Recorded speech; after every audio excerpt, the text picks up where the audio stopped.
Tonight on News 5 Live, a massive house fire devours an abandoned building and threatened to damage several other properties on Cran Street.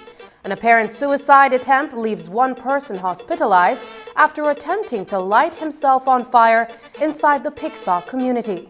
And the U.S. Embassy comes through for the KHMH with a donation of much-needed medical supplies. These stories and more coming up on News 5 Live.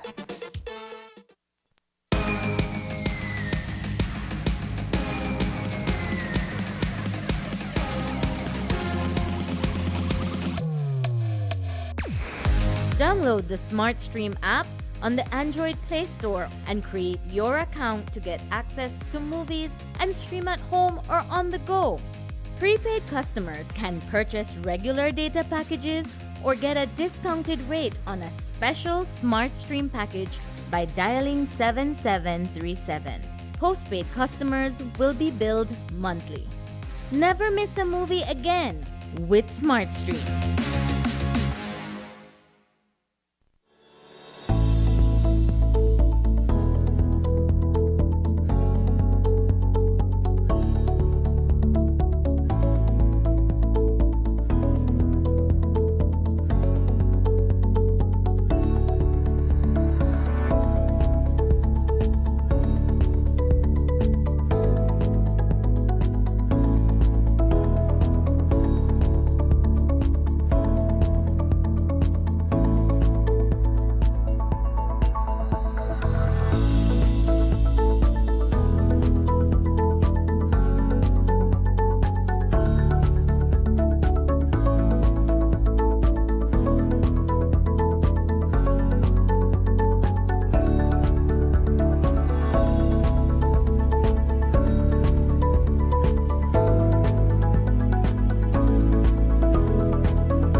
Available at Ben's. Celebrating 75 years of quality and savings.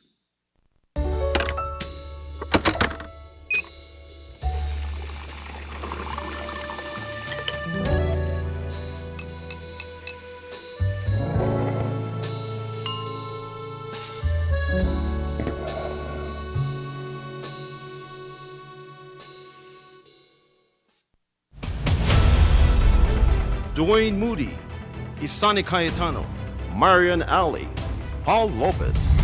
Your News 5 police teams do whatever it takes, go wherever they need to go, so you can catch the story wherever you are, whenever you want, on whatever device. Channel 5 believes on television, Facebook, Instagram, and YouTube, because news is now everywhere, all the time, and so are we.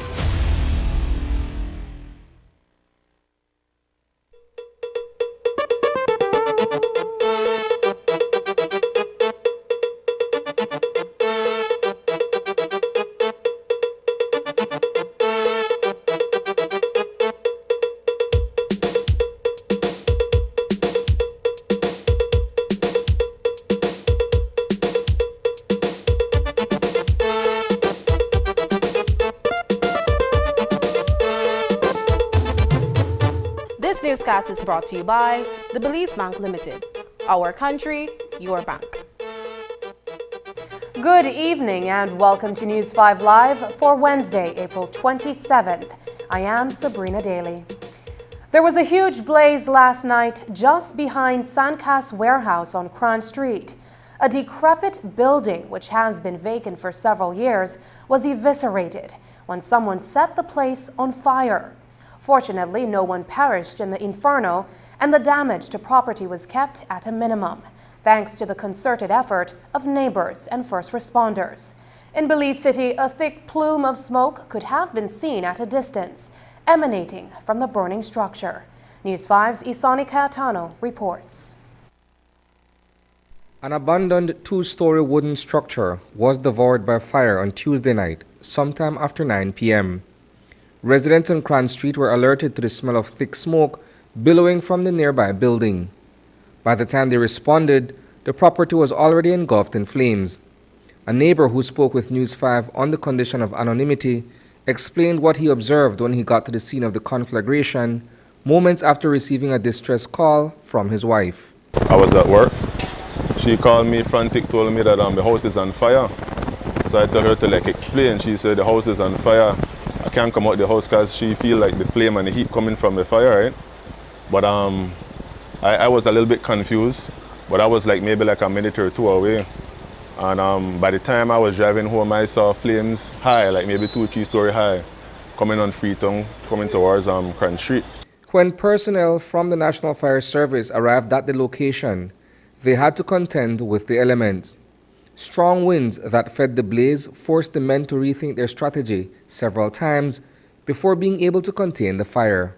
We extinguished that fire not before faced with some of the minor challenges of the nature and the wind and what's not. That fire had us reshifting our tactics. The wind played a little role in almost had us a bit bamboozled. However, we were successful. We learned that the building had been abandoned for some time. The owner, one Miss Delia Williams, who resides in the U.S., had left the building, and we gathered that when she did return to Belize, it would have been for demolition and restructuring of a new establishment on the property. According to the neighbor, the property, which was in a state of disrepair, had been empty for several years. From my understanding, it was set on fire because it's an old abandoned house. Somebody lived there for 4 or 5 years. And somehow we got caught on fire. By that time when I reached, I just tried to get my family out the house. All the neighbors was very helpful. We organized to evacuate everybody from all the houses around and get everybody to the corner of the street, and the fire truck responded real quick. It is believed that the fire was set by vagrants who used the place for illicit activities. That was what we gathered as well. That is a possibility. However, if that is a concrete factor towards the cause of the fire, then the possibility to determine that would next to be slim. However means or however source they use to acquire heat in that building, that's up for grabs. We've established that the building wasn't furnished. As we rightfully mentioned, it was abandoned. We learned that the building had no electricity. So your guess is as good as mine indeed. Did these alleged street peddlers use that building? I'm going to say street peddlers for lack of better words, right? Were they the actual illegal occupant of that building? Did they contribute to the cause of that fire? Unfortunately, those questions will not be answered, as we tried our best to at least have an identifiable person to say, well, he was occupying this building, she was occupying this building. While the wooden structure could not be saved, diligent work by the responding firemen prevented extensive damages to several homes in the immediate vicinity. My roof was caught on fire. My garage was on fire also. One of my vehicles got scorched. The neighbors' gutters and everything got scorched, you know. It was a huge fire, but thank God with the response and everybody helped. Nobody got hurt, you know. Suffer a little bit of property and damages and stuff, but otherwise everybody is okay. Reporting for News 5, I am Isani Cayetano. In the wake of the blaze, the fire department has once again come under criticism for its response to the distress call. According to onlookers who went live on social media, the fire truck arrived at the scene about half an hour after the call was made. That account is being disputed by the station manager, who told the media this afternoon that firefighters arrived at the location within 3 minutes of receiving the call. Unfortunate. We can try our best time and time again to take this opportunity to educate the general populace exactly the ins and outs of the fire department. She did mention that we took 40 minutes. I'm looking at 40 minutes. What truth is there behind that? And I'm not going to go in a back and forth versus the general populace. That is her view. In her view, we took 40 minutes. We received the call at exactly 11:29, should I say 9:29 p.m. And in 3 minutes, we were on the scene. Now, we are located here in Marion Jones, and that fire located on Cran Street is like a stone throw away. The streets were already quiet. We did not have to compete with other vehicular traffic blocking our way. It was an in and out. But what I have learned in my own years of experience, what is actually a minute in reality feels like forever. It feels like an eternity. It's an unfortunate situation, but that is the curse of being a firefighter in this emergency department or in this emergency service that we serve. We have two curses: you're always late and we never bring water. A 21-year-old resident of Pigstock, Hutment, is recovering from serious injuries he received overnight when he attempted to set himself on fire inside an apartment building. Sometime around midnight on Tuesday, Idelfonso Ku reportedly doused himself with fuel before lighting himself on fire. The incident, News 5 understands, took place inside the home of deceased Belizean musician John King, who was shot and killed in the neighborhood a few weeks ago. According to fire officials, upon arriving on the scene of the incident, they were met with hostility by residents in the area. Quick response led to the occupants of the apartment dousing Ku with water before being rushed to the hospital for emergency medical attention. Kenneth Mortiz is the station supervisor with the National Fire Service. Well, we've learned that just after midnight, we received another distress call for potential fire in the jungle area. And upon our arrival, we actually did not see, or we did not find any fire. But we did learn that the fire was extinguished prior to our arrival. This gentleman, 21-year-old Idelfonso Ku, had reportedly made an attempt to set himself ablaze inside one of the rooms in the building. Up to this point in time, I cannot tell you the degree of burns that he did sustain on his body. However, kudos to the quick response of the other occupants in the building and the neighborhood. They managed to extinguish that fire, and I was made to understand that he was rushed to the medical facilities for treatment, and like I said, the degree of burns he sustained isn't forthcoming to us as yet. What sort of damage did the room sustain that he tried or allegedly tried to light? Minimal fire damage.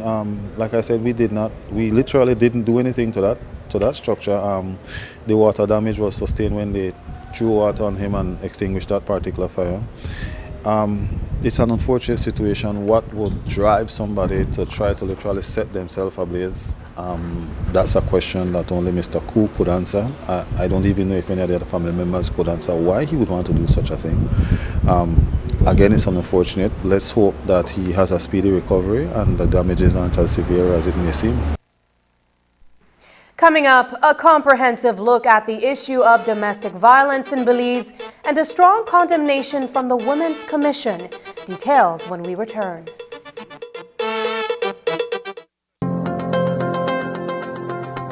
Digi, the premier name in voice and data, is also the country's leading provider of innovative services and solutions for small business and enterprise. At DigiBusiness, we offer solutions, tools, and applications to support your business needs. Reduce costs, improve efficiency, and excel in a changing world where no idea is too big and no task is too small. From technology advising to design implementation and management, our team of qualified solution sales and specialists can develop a reliable and robust infrastructure, allowing you to spend more time on what matters most, your business. Visit us online to explore how DigiBusiness innovative products and solutions can help your business reduce costs and improve efficiency.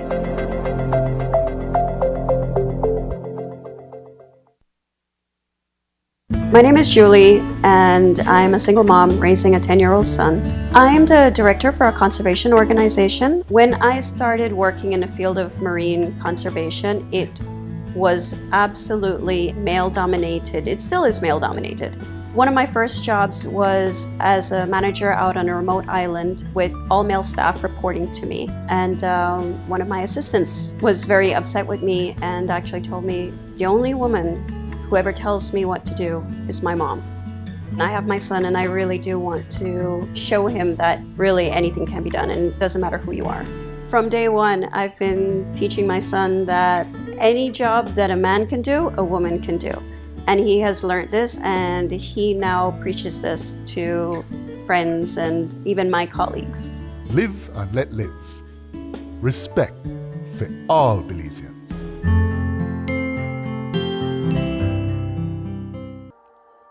Towering above us, they give us oxygen and food, tools and shelter, and create some of the most biodiverse habitats on Earth. As the biggest plants on the planet, trees are important for life. In fact, research shows that within minutes of being surrounded by trees, your blood pressure drops, your heart rate slows down, and your stress levels plummet. In Belize, we are blessed to have 60% of our national territory under forest cover and nearly half of our national territory safeguarded in the form of protected areas. Protected areas are safe havens that preserve our forests and jungles of Belize from mass destruction and extraction, or as it's known, deforestation. And as Belize's population increases, it's opening a gateway for unsustainable rural land use. Logging and farming also significantly contributes to deforestation.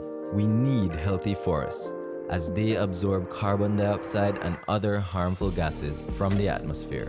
So without them, the rate of climate change accelerates and greenhouse gases in the atmosphere increases.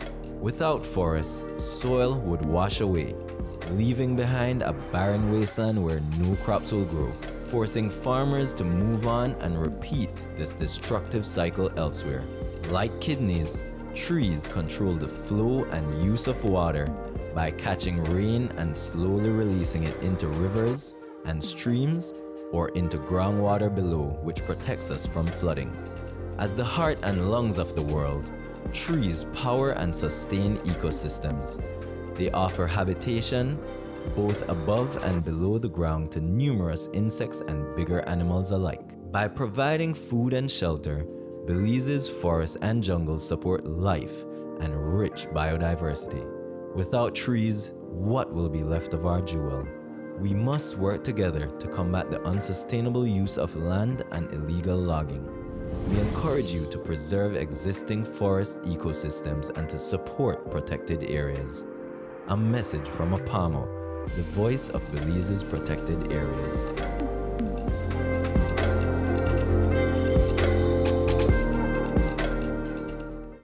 There was a sizable drug bust this afternoon in Placencia, where 2 boxes containing over 14 kilograms of cannabis were confiscated by police at the municipal airstrip. The discovery was made around 3:30 today when law enforcement officers visited the cargo section at Tropicare. Inside the boxes were 3 transparent plastic bags containing the suspected drug. An additional search yielded 3 more parcels of suspected cannabis wrapped in a transparent package. The quantity was sealed, labeled, and deposited as found property. The recent killing of Tracy Thompson in Calcutta and the chilling videos that have captured women being beaten unconscious and, in some cases, being left for dead have sent shockwaves across the country. While some have lost their lives at the hands of their spouses, Many more continue to suffer in silence for various reasons. But an appeal is being made for these victims to get out of these toxic relationships. Tonight, News 5's Dwayne Moody speaks with a survivor who got out after 6 years of abuse and now lives a battered-free life with her husband and 5 children. Domestic violence continues to be a real issue plaguing the country, and believe it or not, thousands of victims are suffering in silence. For those who may not have experienced it, you may not be able to relate, but the graphic videos and pictures of recent domestic violence cases have rushed all the horrid memories back to survivor Shade Sanchez.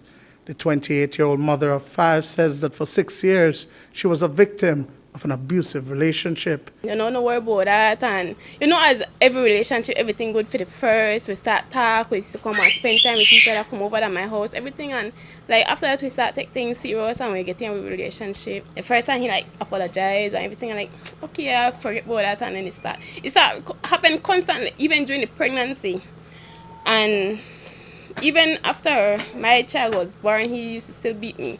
I could remember at one point of time when my baby was only a week and days old, when he beat me, my baby in my hand. The physical abuse only got worse and continued for another 5 years, pushing her to the brink of death on at least 2 occasions.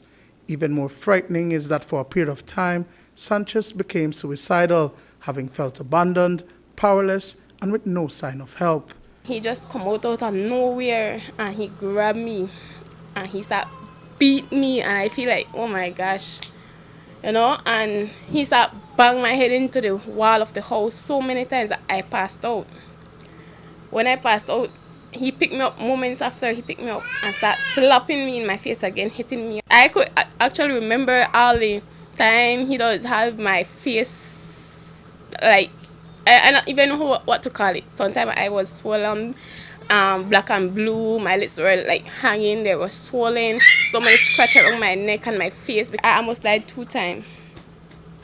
And many a nights I used to cry. Actually cry and ask God to take my life. Papa. Even with my kids, I why God not just end my life, and when I'm dead, I tired of live. Because you against a wall, nobody did it for you. You cannot sit back and allow your victimizer to continuously abuse you. It will eventually result in death, says Compol Chester Williams, as he references a well-known public service announcement. He brought me flowers today, was the name of the commercial. Yes, and yes, the man beat up the woman, then next day bring her flowers and she happy. Eventually, the flowers will go to her grave, right? We have to, at some point in time, make a stand and say enough is enough. And women need to make that stand. Oftentimes, police reports are made, but the charges are dropped before the case gets to court. And this makes it difficult to prosecute the abusers.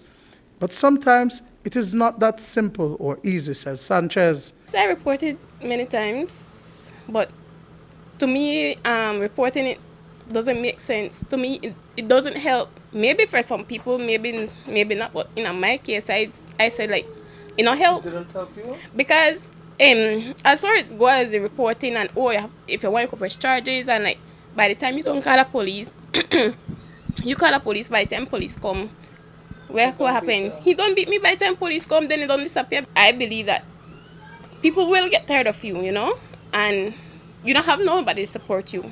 I have family that have some, I would say, financially okay and everything, but they don't look down upon you like that, And without a family support, I believe it really hard for you to get out. And while victims may feel like there is no way out, there are non-profit organizations and groups out there to support. Places such as Win Belize, the Women's Department, and Haven House, which provides a safe space for battered women and children. And then there's even the route of accessing the Belize Family Court. That person is hospitalized. If there's a weapon involved that person is used to be abused by, that person can come to the court and apply because they are fearful for their life. during that time of that incident or after the incident has occurred. There are many ways out. We have many organizations in Belize that are willing to assist women who are victims of domestic violence. And for those friends and families who feel like getting through to a victim is an uphill battle, Sanchez says keep offering support, for there will be a turning point when a victim wants to get out. I was crying, and my daughter looked at me and wiped tears from my eyes and said, "Mommy, don't cry." He said, "No cry, Mommy." And then that was at the time when I look up and I say, you know what? I need to make something happen. Either I did or I leave my baby.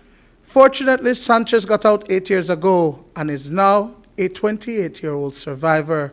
The mother of 5 children has been married for the past 4 years. Dwayne Moody for News 5. The National Women's Commission has issued strong condemnation of the recent series of violent attacks that have made it to the news, one of which ended in the murder of a woman in Calcutta village. Violence against women remains devastatingly persistent and starts alarmingly young. The Commission states, citing new data from the World Health Organization. The Commission further makes reference to the frequency at which women around the world are made to endure physical or sexual violence. That number stands at 1 out of every 3 women, and that frequency has remained that way for the past 10 years. The National Women's Commission says that, as the advisory body of the government of Belize on gender equality, equity, and women's empowerment, it continues to advocate for programs that not only engage and empower women, but also engage and rehabilitate the perpetrators of this type of crime. It goes on to call on the authorities to have a zero-tolerance approach to violence against women, making reference to the Inter-American Convention on the Prevention, Punishment, and Eradication of Violence against Women, which Belize ratified in November of 1996. There are disturbing cases of the sexual assault of minors that we are reporting on tonight. The first is an incident in Belize City, where a 64-year-old man has been charged with rape of a child and assault of a child by penetration.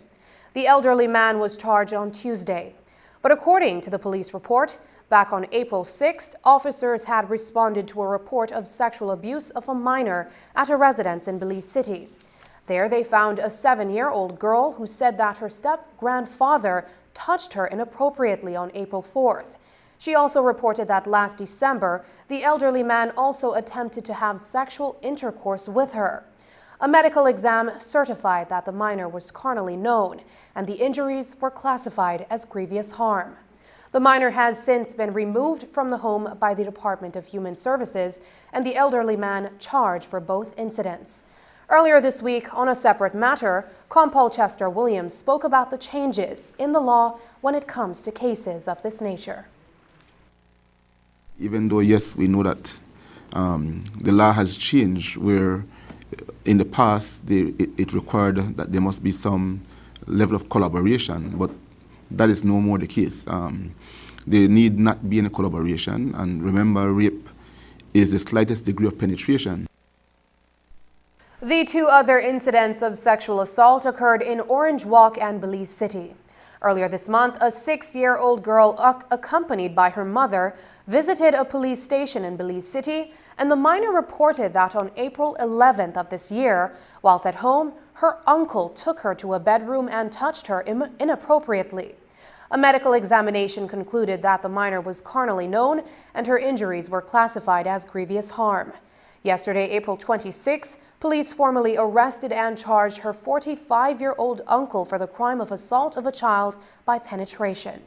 Meanwhile, on Saturday, a 15-year-old minor reported to police that since October 5, 2020, she and her younger sister have been living with a 42-year-old Belizean farmer in Orange Walk District.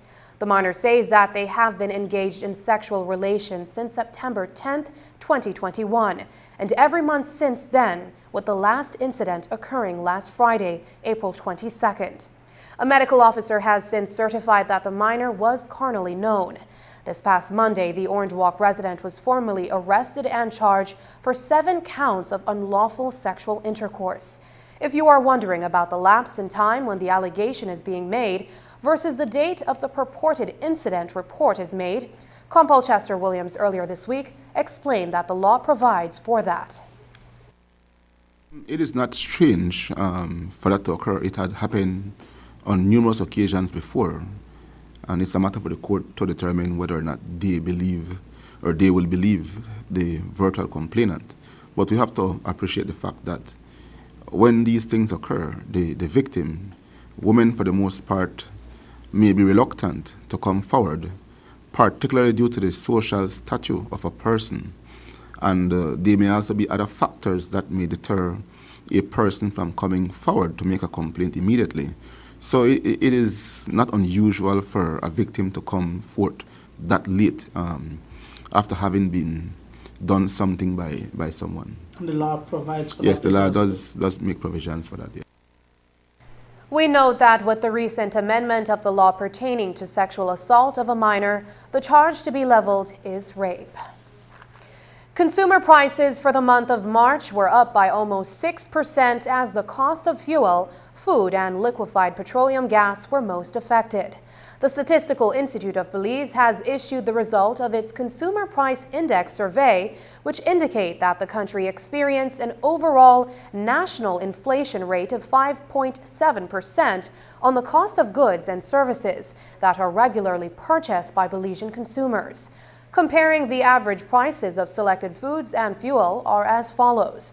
The price per pound of rice has increased by almost 13%, from $1.37 per pound in March 2021 to $1.54 per pound in 2022.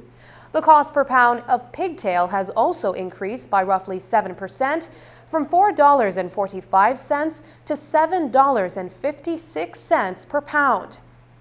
Elsewhere on the table, the cost per pound of tomato is up $2.56 from $1.34 around the same time last year. That's an increase of 91.2%. Aside from the marked increase in the cost of fuel, liquefied petroleum, gas, or LPG has gone up to $149 from $111 in 2021. That's a 34% jump over a 12-month period. After the break, the U.S. Embassy visits Belize National Referral Hospital and donates over $30,000 in medical supplies. But first, here's a look at the latest COVID-19 figures.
In the moments that matter the most, for your health and well-being, when the choice is yours, choose the brand you have always trusted. Crystal Water. Taste you can trust. Todo beliceño merece tener una conexión de internet de calidad, rápida y confiable en su hogar. Para clases en línea y trabajo desde casa, es la nueva forma de vida. Diginet es el proveedor número 1 de servicio de fibra óptica, impulsando la transición digital de Belice. Y ahora nuestro servicio de Diginet es aún más accesible con nuestro nuevo plan de entrada. Por tiempo limitado, tú y tu familia pueden disfrutar de 20 megabits por segundo por solamente $49 mensuales. No más clases perdidas ni reuniones virtuales interrumpidas. Te está costando mucho tiempo y dinero. Diginet es mejor que cualquier opción de cable o servicio inalámbrico. Visita cualquier Digistore hoy y suscríbete para la conexión más rápida y confiable de Internet para el hogar en Belice. Ven a ver lo que te has estado perdiendo. El mismo servicio de fibra de alta calidad, rápido y confiable, ahora a un precio aún más bajo. Para más información, visita www.livedigi.com/Diginet. Digi, nuestra telecomunicación nacional.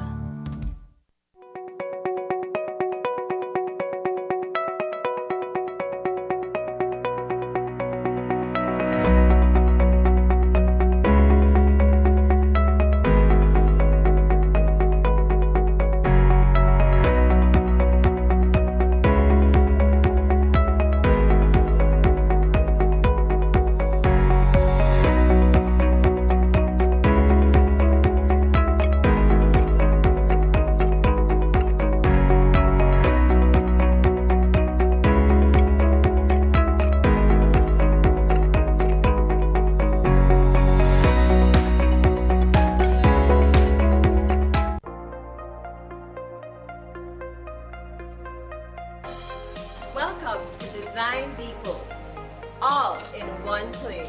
Shop brands you know and trust, like Kohler. Welcome, GE Appliances. Welcome. Oran Windows. Welcome. Tiles from around the world.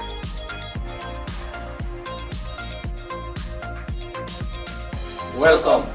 Sherwin-Williams Paint and Coating.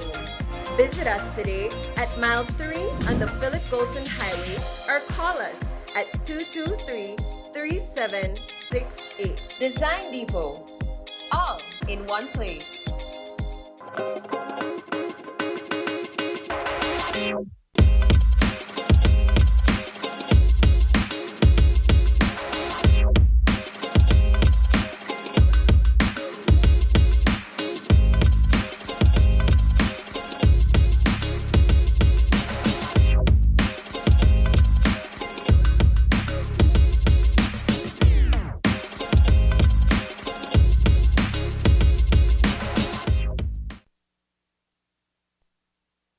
It has been in existence since 1995 when the old Belize City Hospital was decommissioned.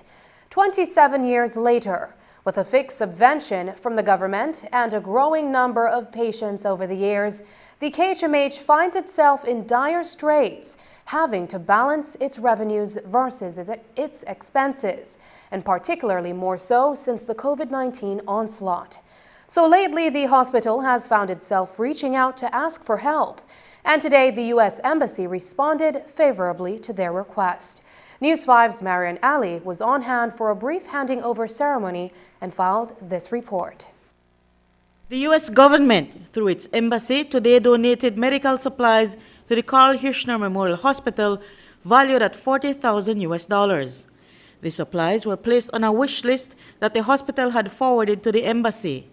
The favorable response by the embassy is one for which KHMH CEO Chandra Nisbet Cancino is grateful. The duration of the pandemic burdened and challenged health systems all over the world, bringing some to the brink of collapse, and the KHMH was no exception. But thanks to an amazing team of dedicated staff, frontline workers, and generous people like you, we are seeing the light at the end of the tunnel. This donation today is definitely a much-needed booster for our supply chain and will go a long way to meeting our daily goal of providing excellence in patient care to the public that we serve.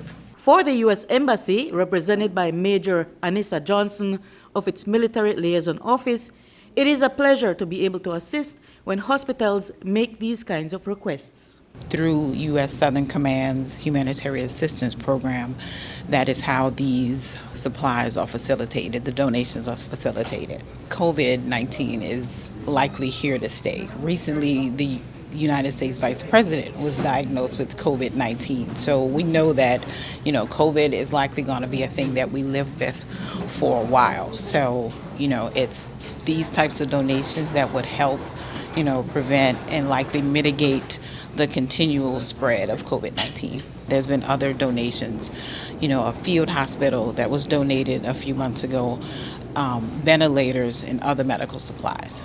But the list of needs keeps growing for the hospital. A major item that has seen the facility having to pass on its expenses to its patients is PPEs, or personal protective equipment. Those are the special outfits that cover the entire body that doctors, nurses, other caregivers, and cleaners must use each day to enter and work in a hospital since in this COVID era. This is the first of what we hope to be a little bit more support that they will provide. And yes, certainly the PPEs are on that list. Reporting for News 5, I'm Marion Ali. And while the KHMH was lucky to receive some much-needed medical supplies, the hospital is still without an important piece of equipment. The CT machine has been out of commission for several months now. Today, KHMH CEO says there is an effort to get a replacement. The CT machine, of course, we continue to try to make our best efforts to get it repaired. It's a machine that was purchased, I think, in 2004. So it's now getting just about, it's about to be written off per se, because it's hard now to get parts and servicing for a machine of that age.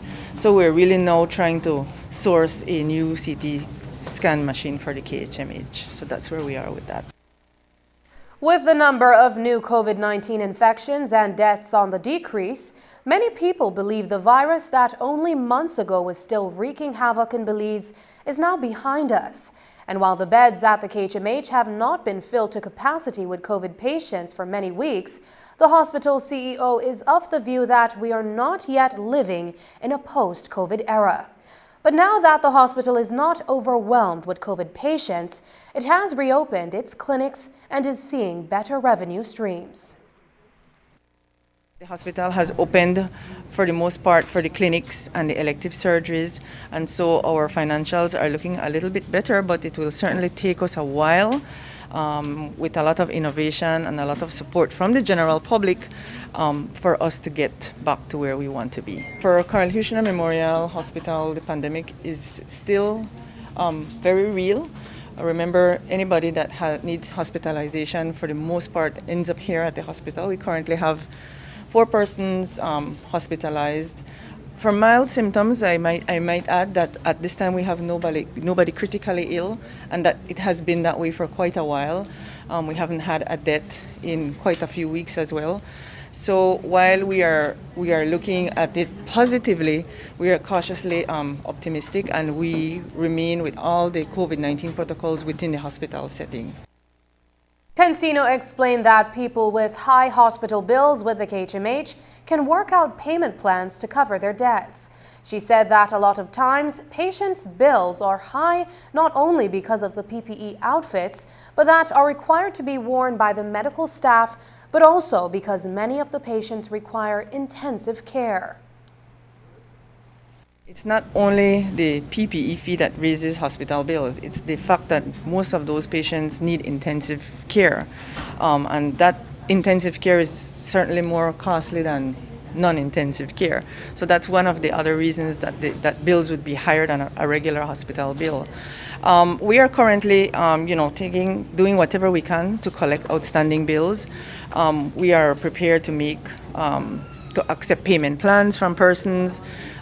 So we will have to sit and evaluate that. We are not in the process of seeing, well, these persons can pay and these persons can't pay yet. We are still in the process of moving forward, trying to collect outstanding bills, so the hospital can function. And we will have to cross that bridge when we get to it, Marian. If it will have to be a request perhaps to the Ministry of Health to assist in covering some of the expenses, then that is what we will have to do. Just ahead, the University of Belize signs a memorandum of understanding with Resilient Rural Belize. But first, here's a weather update with data from the Belize Met Service.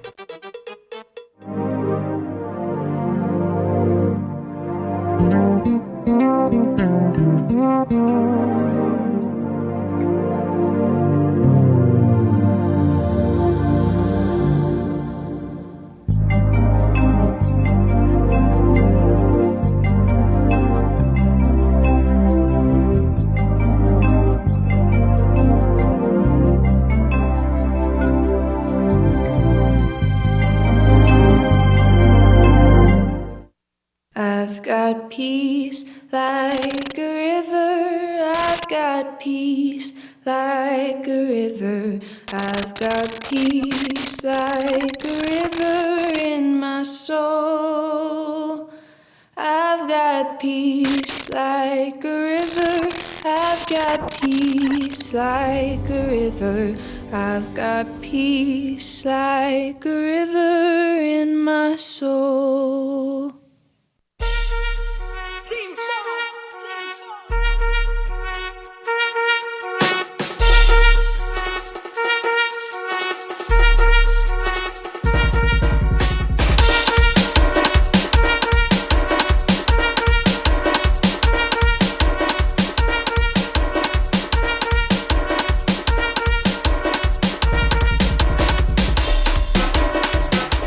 Hola usuario de eCash, la aplicación eCash está disponible en español. Cambiar el idioma de tu aplicación de eCash de inglés a español es rápido y sencillo. Déjame mostrarte cómo se hace. Primero, abre tu aplicación eCash. Introduce tu PIN. Toca el icono More en la parte inferior de tu pantalla. Selecciona Security.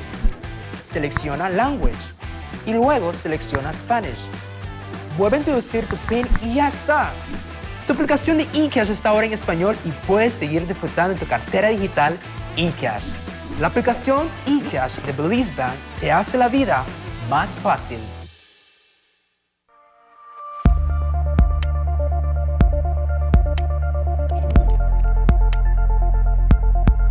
Biodegradable plastics. When talking about plastic, don't you always hear people say that this plastic or that plastic is biodegradable, eco-friendly, environmentally friendly, green, or even ecological? Well, the truth is that these words and many others like them are often used to give the impression that the product is better for the environment. When shopping, the terms to look for are bio-based, compostable, or environmentally degradable plastics because they are tested against specific standards to ensure that they are broken down with minimal impacts to the environment. But what does biodegradable really mean? To put it simply, it is the breakdown of something into water, carbon dioxide, and biomass by the action of living organisms, usually bacteria or fungus.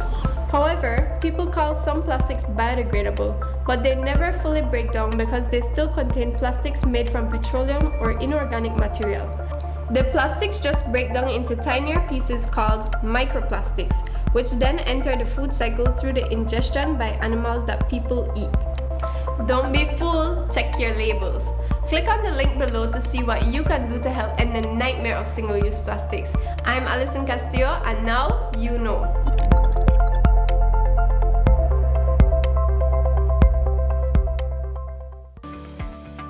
¿Sabías que Hospital Galenia modificó los protocolos de seguridad y prevención de salud ante la pandemia de COVID-19 para evitar contagios?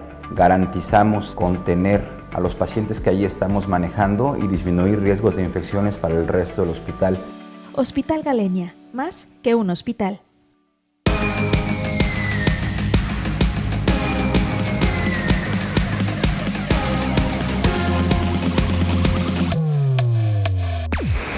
Download the SmartStream app on the Android Play Store and create your account to get access to movies and stream at home or on the go.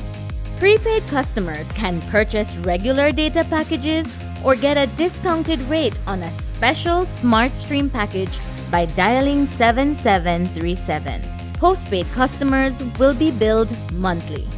Never miss a movie again with SmartStream.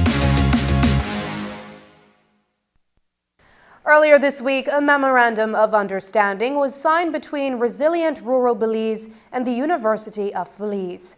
The Resilient Rural Belize program was signed back in 2018, but was never implemented. At risk of losing financial support from the International Fund for Agricultural Development, the program will now be delivered through partnership with the University of Belize. CEO in the Ministry of Economic Development, Dr. Osman Martinez, says $200,000 Belize dollars will be placed into research-based program to benefit micro, small and medium enterprises, which represent 93% of businesses in Belize. I am rejoicing because it's not only the government of Belize and the University of of Belize that will enjoy the results of this research. But it's more important that it's the small farmers, the MSMEs.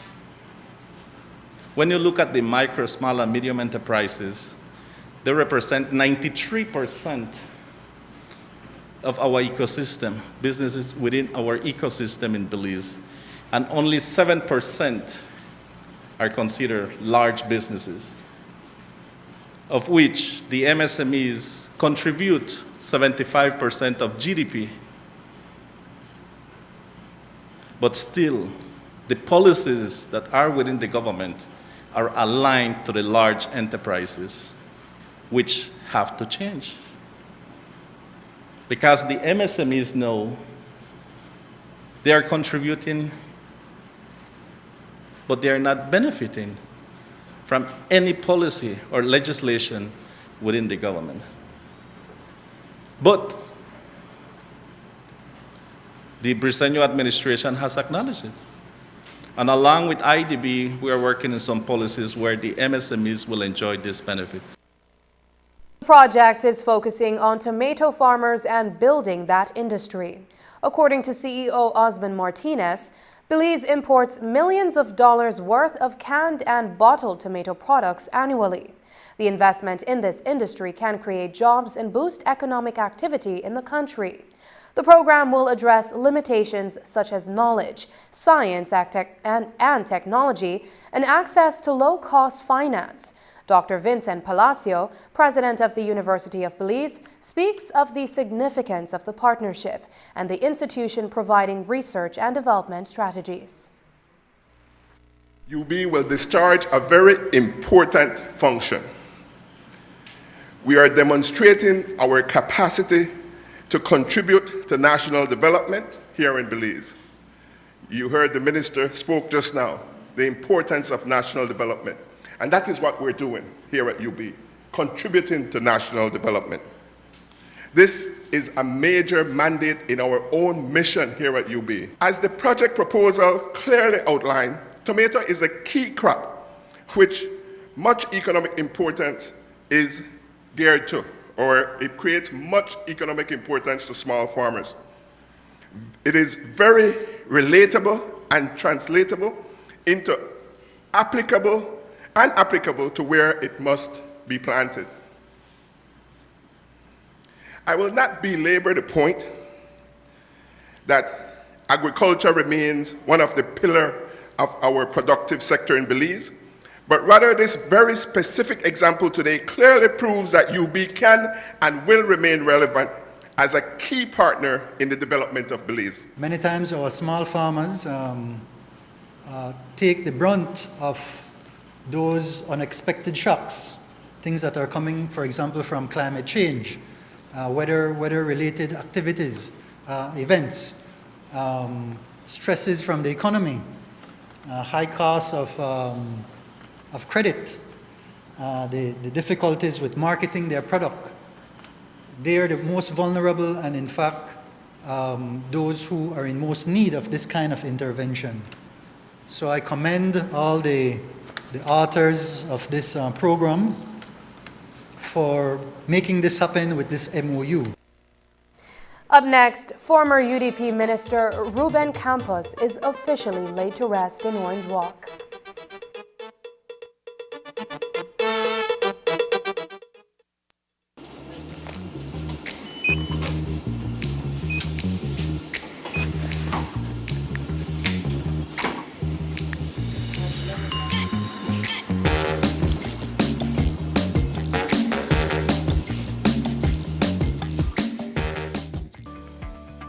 ¿Sabías que Hospital Galenia modificó los protocolos de seguridad y prevención de salud ante la pandemia de COVID-19 para evitar contagios? Se garantiza que todo paciente que llega a quirófano está libre de COVID y durante su periodo de recuperación no va a tener contacto con un paciente infectado. Hospital Galenia, más que un hospital.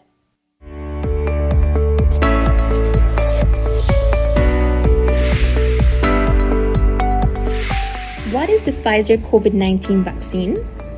The Pfizer COVID-19 vaccine is an RNA vaccine that triggers our immune system to develop antibodies against the SARS-CoV-2 virus that causes COVID-19.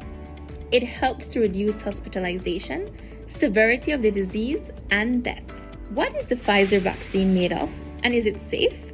The Pfizer vaccine is made up of mRNA messenger ribonucleic acid, which are molecules that carry the genetic information needed to make proteins, lipid, salts, and sugar.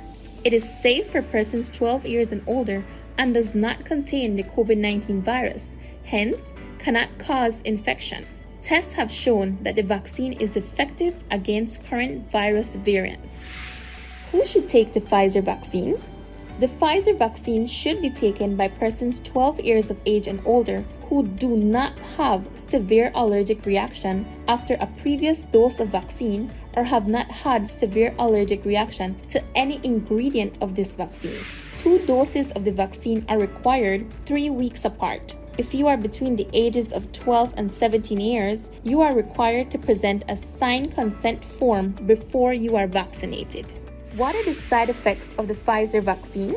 Some common side effects of the Pfizer vaccine are headache, fatigue, muscle pain, fever, chills, and swelling at the injection site. If side effects persist, contact your doctor as soon as possible. Does the Pfizer COVID-19 vaccine prevent infection and transmission? No, vaccination alone does not prevent infection and transmission. We are still required to continue to wear masks properly, physically distance, wash and sanitize hands often, practice proper coughing and sneezing hygiene, and avoid crowds.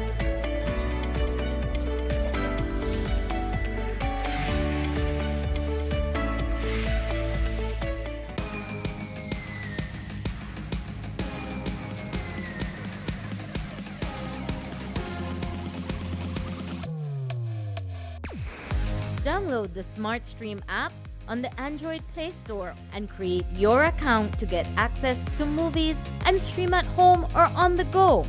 Prepaid customers can purchase regular data packages or get a discounted rate on a special SmartStream package by dialing 7737. Postpaid customers will be billed monthly. Never miss a movie again with SmartStream.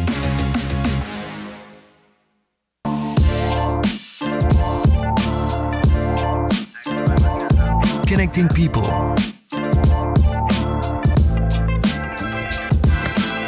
Creating memories. Hey guys, so here we are at the Glaze Out Kitchen. I just prepared this amazing broccoli. Sharing a smile. Next Gen, the ultimate digital experience.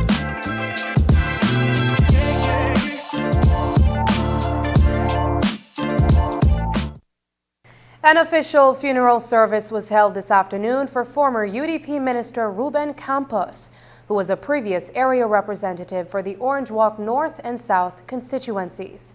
Campos died last Friday at the age of 70, having lost his battle with prostate cancer. As a former government minister, Campos was given full military honors, consistent with an official funeral service. Here are highlights of the event that ended around 5:30 this evening in Orange Walk.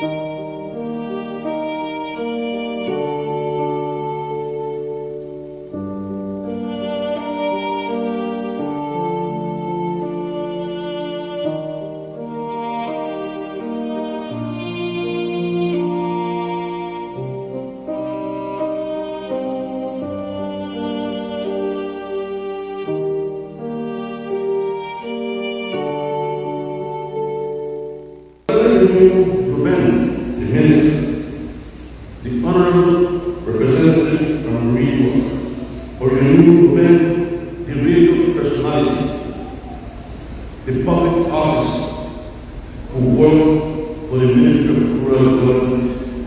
You knew a man who dedicated his life to public service. None of us created to live forever.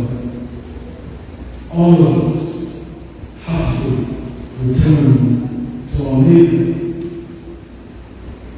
The purpose, however, is what we do with the time that we are given here on this earth. And Minister Campos fulfilled his purpose on the highest level, because I am sure that there is no greater purpose than serving other human beings.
And that's the news.